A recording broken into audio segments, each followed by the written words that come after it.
CM Revanth Reddy Delhi పర్యటన వాయిదా పడింది. మంత్రివర్గ విస్తరణ, టీపీసీసీ కార్యనిర్వాహక అధ్యక్షుల నియామకం తదితర అంశాలపై చర్చించేందుకు రేవంత్ నిన్న ఢిల్లీకి వెళ్లాల్సి ఉన్నా ఏఐసీసీ అధ్యక్షుడు మల్లికార్జున ఖర్గే అందుబాటులో లేకపోవడంతో వాయిదా పడింది. రెండున తెలంగాణ అవతరణ ఉత్సవాల నేపథ్యంలో 4 తర్వాతే ఈ సమావేశం జరుగుతుంది అని పార్టీ వర్గాలు తెలియజేశాయి. దీంతో జూన్ 4 తర్వాతే సీఎం రేవంత్ రెడ్డి ఢిల్లీ వెళ్లే అవకాశం ఉంది.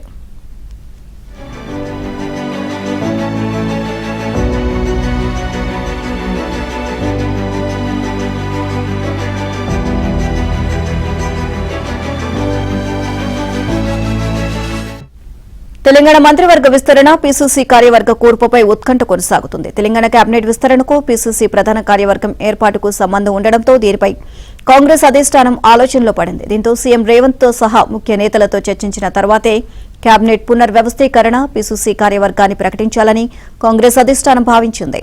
ఈ నేపథ్యంలో కాంగ్రెస్ పెద్దలతో చర్చించేందుకు CM Revanth Reddy, TPCC chief Mahesh Kumar Goud నిన్న ఢిల్లీ వెళ్లాల్సి ఉంది. అయితే ఖర్గే అందుబాటులో లేకపోవడంతో ఢిల్లీ పర్యటన వాయిదా పడింది.